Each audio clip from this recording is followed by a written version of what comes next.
New overnight, police in Aurora are searching for a suspect after a shooting late last night. Aurora police tell us that they got a call around 9:45 last night. They say the shooting happened off of East Bethany Drive between Parker Road and Havana Street. When officers arrived to the scene, they found an adult man with a gunshot wound. That man was taken to the hospital. Police say that his injuries are life-threatening. Aurora police say they don't have any information on the suspect right now and no arrests have been made. Once they release more info, we will let you know. Also new overnight, officers with Golden Springs Police were on administrative leave this morning after one fired his gun while trying to contact a suspect.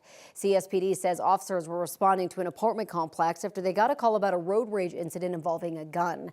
This happened around 9:30 last night. Police say they knocked on the suspect's door, and that's when they say the suspect opened the door and raised a handgun toward the officers. At that time, police say at least one officer fired a single shot. It didn't hit anyone. Officers were able to take that suspect into custody. The El Paso County Sheriff's Office will handle the rest of the investigation per Colorado state law. Catastrophic wildfires are becoming more common. Now, mushrooms might be able to help. This is interesting. It really is. So right now, a business in Colorado is researching their use as a tool for fire mitigation. New this morning, 9 News reporter Courtney Yoon joins us live from Deer Creek Canyon Park. Courtney, that park and the trails have all been closed since July of last year because of the quarry fire.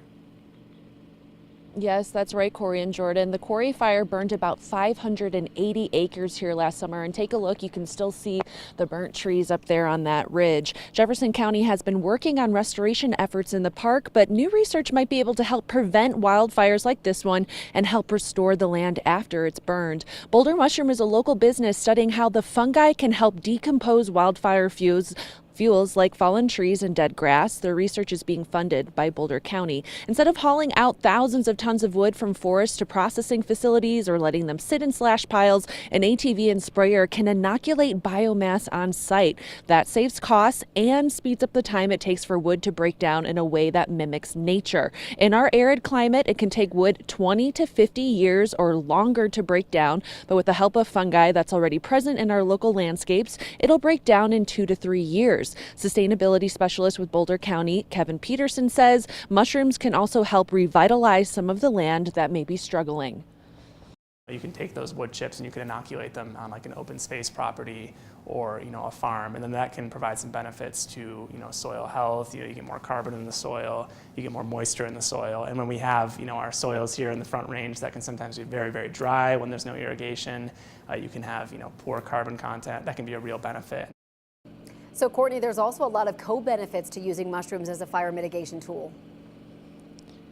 Yes, that's right, Corey. Besides eliminating those wildfire fuels in our forests, some of the benefits include soil health, retaining moisture, soil nutrition, soil stabilization, and preventing erosion. So mycelium, which is like the root system of mushrooms, it helps hold that soil together. So it'll help prevent erosion and prevent mudslides after it rains after a fire. So really beneficial there. This can also be, again, super beneficial for burn scars. And we'll hear more from the owner of Boulder Mushroom coming up at 8 o'clock, talking about his research that he hopes can be beneficial for people across the country. Live at Deer Creek Canyon Park, Courtney Yoon, 9 News. Absolutely, and given the devastation we've seen here in Colorado, I think a lot of homeowners' ears are perking up about this. Courtney, thank you. If you would like to learn even more about mushrooms and the impact that they can have on wildfires, tune in this afternoon. We're going to have that full story on 9 News at 4 o'clock. While you were sleeping, Colorado's latest attempt at a gun control bill designed to enforce an existing law has moved forward. After a marathon hearing in the House Judiciary Committee overnight, members voted to move the bill to the next step. Senate Bill 3 would require buyers of commonly bought semi-automatic guns capable of accepting detachable magazines to take a gun safety training class overseen by Colorado Parks and Wildlife. Just before midnight, the House Judiciary Committee voted 7-4 to move the bill to the House Finance Committee for consideration. There are still several steps left before it gets to the governor's desk, but it has already passed the Senate. Republican Congressman Jeff Hurd is defending his decision to hold a telephone town hall instead of taking questions in person from the Coloradans he represents. Days after NBC News reported House Republican leaders are urging their members to stop holding in-person town halls, Hurd took questions by phone. As appreciative as we are of the teleconference and as efficient as that can be for you, is it possible to have schedules of times when you're going to hold in person town halls to have a little bit more personable interaction. I think it's important for me to see folks face to face. What I would say is I want to make sure that it's a productive dialogue and that we're talking about the issues that I'm hearing from my constituents and that we're not devolving into political theater. I think some of the things that you've seen from other parts of the country suggest that the folks that are at these events aren't necessarily interested in sharing their views, but they're interested in putting on a performance. That's something that I'm less interested in. So finding the right venue, the right place, the right time is something I'm definitely interested in. Several Democrats like Congresswoman Brittany Pedersen and Congressman Jason Crow have held in-person events with the people that they serve in recent days. Democratic Senator John Hickenlooper will hold a virtual event tonight. New this morning, Colorado Democratic Representative Brittany Pedersen is helping lead a push to change the House's in-person voting rules. Pedersen is working alongside Florida Republican Congresswoman Anna Paulina Luna on a discharge petition that would grant new parents flexibility for voting on the House floor. Pedersen recently traveled to D.C. with her newborn child to vote against the GOP funding plan. Speaker Mike Johnson currently opposes the bill, but 11 House Republicans have signed the petition.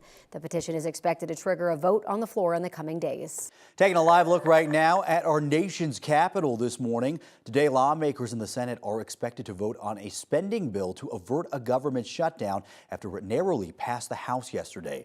The House vote was mainly along party lines. The measure would fund the government through September and supports President Trump's agenda, including a significant downsize of the federal government. Senate Democrats will face a tough choice: support the Republican-led bill or oppose it and force a government shutdown. The government technically runs out of money Friday at midnight. 25% tariffs on steel and aluminum have now started here in the U.S. These new tariffs are in effect after a day of back and forth threats between the U.S. and Canada. President Trump announced yesterday he would increase planned tariffs on Canadian steel and aluminum by an additional 25%, raising it to 50%. This move comes in retaliation to Ontario Premier Doug Ford announcing a 25% tariff on electricity that it provides to some U.S. states, which was in itself in retaliation to previously announced tariffs on Canadian goods by President Trump. But later Tuesday, Ford backed down from that surcharge after talking to U.S. Commerce Secretary Howard Lutnick. Trump in turn said that he was now looking at reducing tariffs on Canada. The back and forth over tariffs sent the stock market into a frenzy for the second day in a row. All three major U.S. indexes dropped after President Trump threatened a new round of tariffs on Canada. Markets were able to mitigate some damage by the afternoon after officials from the U.S. and Canada announced Premier Ford's trip to D.C. The Dow closed down 1.1%. The S&P 500 fell nearly 0.8%, and the NASDAQ Composite fell nearly 0.2%. A new poll reflects that Americans are not happy with the economy under President Trump's leadership. According to a new CNN poll conducted by SSRS, the president's overall job approval rating is at 45%, with 54% disapproving. The markets reflect investors are worried about new trade policies, with 56% disapproving of how the economy is being handled. This is worse than at any point during his first term in office. However, 51% say they approve of his work on immigration. Americans are closely divided over the federal budget, health care, policy, and foreign affairs.